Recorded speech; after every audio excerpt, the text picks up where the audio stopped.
Bonjour tout le monde, voici une vidéo à disposition de mes participants à la formation sur la gestion des risques opérationnels.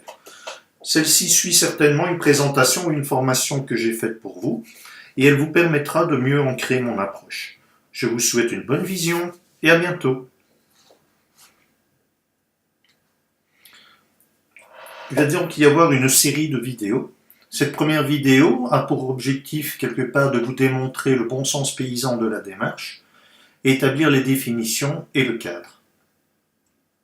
Une seconde vidéo consistera à répondre à la question du comment s'y prendre, ou plus exactement, commencer à répondre à cette question. S'ensuivra une série de vidéos sur l'utilisation des différents outils que je vous aurai transmis pendant la formation.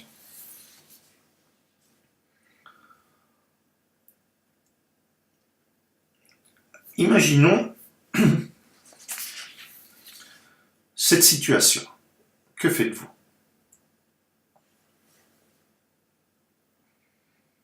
Admettons que vous placiez dans vos tiroirs armoires de votre cuisine des produits gras comme de l'huile. Dans un bac tiroir, avec les allées et venues de celui-ci, le risque que les bouteilles se renversent est bien présent. De votre côté, vous ouvrez avec délicatesse ces tiroirs et vous limitez ce risque. Mais les enfants qui ont l'habitude de jeter la porte, le risque est le même. Mais c'est la cause qui est différente. La conséquence de ce manque de maîtrise, c'est que de nettoyer un tiroir rempli d'huile n'est pas évident, il ne sera de toute façon pas fait par les enfants, et il est nécessaire de prendre le temps de bien le faire. Qui a envie de mettre ses produits frais ou ses casseroles dans un tiroir gras? Pas moi, en tout cas. Placé dans une armoire, le risque est différent. La chute de la bouteille sur le sol, et suivant la loi de Murphy, elle choisira ce moment où vous êtes particulièrement pressé pour s'ouvrir et se répandre avec son trésor dans un lent glou-glou. À vos grandes horreurs. Ceci en contact, bien entendu, avec le parquet ou le carrelage. Bien évidemment, toutes les ménagères ont prévu ce risque déjà vécu dans l'histoire en plaçant ce type de produit dans une boîte ouverte, permettant une stabilité à toute épreuve, quoique, on le sait, tout est possible. L'idée d'une telle démarche, une simple boîte, est de réduire les pertes financières, oui, éviter les pertes de temps, on s'est compris, éviter les dommages au matériel, tous les tiroirs ne vont pas apprécier d'avoir de l'huile, éviter les risques de chute des éventuels invités, vous invitant de recourir à votre assurance responsabilité civile qui cherchera de toute façon à éviter d'intervenir. Réduire le risque d'un malaise moral en cas d'accident. Bref, vous faites tout ça, non? Mais avez-vous prévu les risques inhérents au changement? L'arrivée de la copine de votre fils. Quid?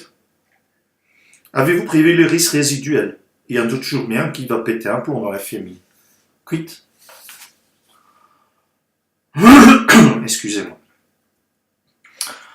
Il est temps maintenant de passer à la seconde partie et d'établir les définitions et le cadre du système de contrôle interne.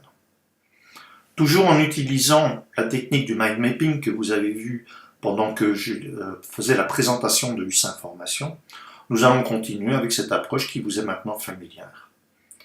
Plaçons le système de contrôle interne au centre et voyons quelques définitions qui sont bien importantes pour bien se comprendre.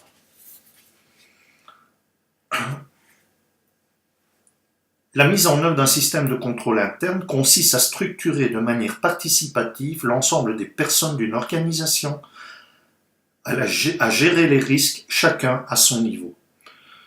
La gestion des risques, c'est pas l'affaire uniquement du management. Tout un chacun à son poste de travail, suivant sa responsabilité, gère ses risques. Dans l'exemple des bouteilles d'huile vu précédemment, comment allez-vous mettre en place un système de gestion des risques pour éviter que le bouchon de la bouteille de lait dans le frigo soit ouvert au moment de la prendre? Idem pour le pot de confiture. Vous ne tracassez pas, on a tous vécu ça. Idem pour les œufs cuits séparés et les œufs frais.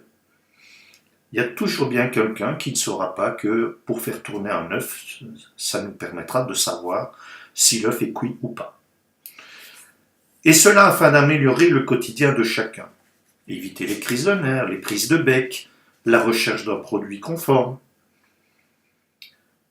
Commençons donc par quelques définitions pour clarifier le vocabulaire dans cette religion. Commençons par le mot contrôle, système de contrôle interne. Qu'est-ce que ça vous inspire? Je vous laisse un peu réfléchir. Ça vous inspire l'évaluation, l'angoisse, le stress? Pourquoi moi encore? Rien de bien marrant, effectivement.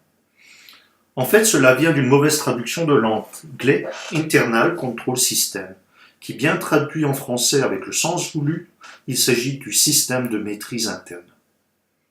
Que vous inspire maîtrise en comparaison de contrôle? Si vous êtes d'accord avec moi, dans cette approche, nous allons éviter les mots qui font peur comme contrôle. Nous parlerons donc dorénavant avec moi de système de maîtrise interne et pas de système de contrôle interne. Je me permets une petite incartade par rapport au PowerPoint ici. Maîtrise. Est-ce que ça veut dire que je dois que tout fonctionne bien? Pas du tout. Le principe de maîtriser une organisation, le principe de maîtriser un processus, c'est de savoir ses forces et ses faiblesses. Il se peut que j'aie des dysfonctionnements dans mon organisation, mais que je ne dispose pas des moyens pour les résoudre. Parce que la stratégie ne permet pas de mettre en place des systèmes de résolution de problèmes. Ce qui veut dire que si je maîtrise une organisation, en fait je connais ses forces et ses faiblesses. Et concernant les faiblesses, peut-être que ce n'est pas le moment, que je n'ai pas les moyens, que je n'ai pas les moyens humains, financiers, pour mettre en place des systèmes pour mettre les corrections en place. Voyons maintenant pourquoi mettre en place un système de contrôle interne.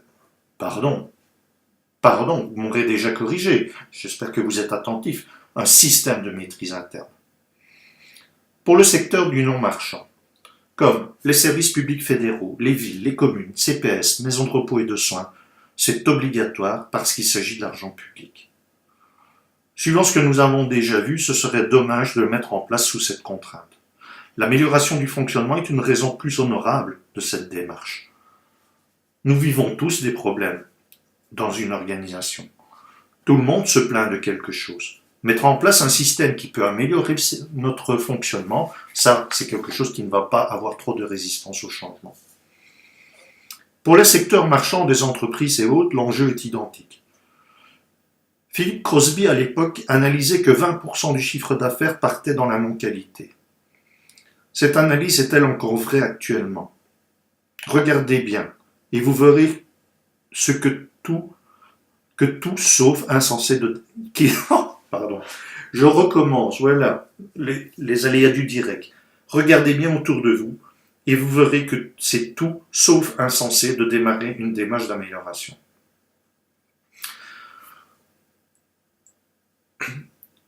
Quels sont les principes d'un système de maîtrise interne?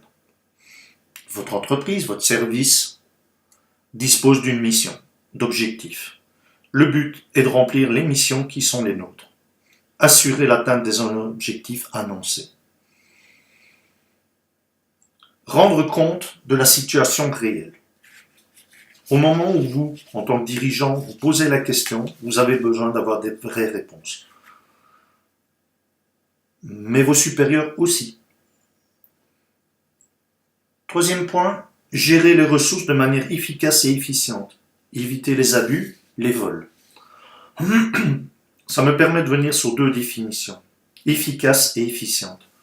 L'efficacité, c'est la mesure dans laquelle un objectif est atteint.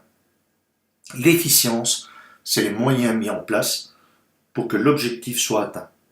Ça ne veut absolument pas dire faire plus avec moins. Et le quatrième point, c'est respecter les lois et les règles dans votre organisation. Si vous n'avez pas de problème dans l'un ou de l'autre de ces principes, vous êtes excellent. Félicitations. Je vous envie, j'ai envie de venir voir chez vous comment vous faites. Vous avez tout compris et vous pouvez arrêter cette vidéo. Toutefois, merci de me transmettre vos coordonnées pour que je vienne faire ce qu'on appelle du benchmarking, c'est-à-dire venir chercher vos bonnes inspirations, mais aussi de transmettre mes coordonnées à ceux qui n'ont pas cette maîtrise de leur organisation pour qu'ils viennent dans mes formations. Merci et à bientôt alors. Pour les autres, on va continuer la définition. Qu'est-ce qu'un risque ? Un risque est un événement qui pourrait subvenir qui ferait que l'objectif ne sera pas atteint en tout ou en partie. Il y a plusieurs éléments dans cette phrase. Pourrait subvenir, c'est-à-dire en fait c'est dans l'avenir. Je fais du préventif, je ne fais pas du correctif. Un petit peu comme la dame qui a placé ses bouteilles d'huile dans un panier pour éviter les chutes. Elle fait du préventif. Et souvent, le préventif vient parce qu'on a dû faire du curatif. Mais c'est pour ceux qui ont tout compris. Parce que d'autres nettoient l'armoire et remettent la même bouteille dans l'armoire. De la même façon. Objectif. Il sera nécessaire d'être précis dans la rédaction et nous y reviendrons. Un événement.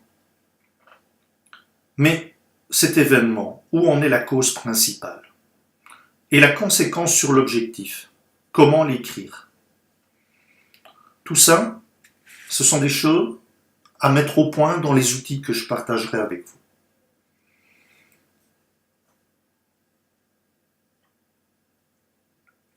La notion d'objectif. Comme l'analyse de risque doit toujours être faite par rapport à un objectif, il s'agira de la première étape, lorsque nous allons réaliser une analyse de risque. C'est primordial d'y mettre le temps, car tout le reste en découle. Voilà pour la première partie de cette présentation. Si vous voulez savoir comment procéder, je vous invite à la lecture de la seconde vidéo. Merci d'avoir visionné cette petite mais importante introduction permettant de nous cadrer dans la démarche. Bonne journée à tous ou bonne soirée. À bientôt.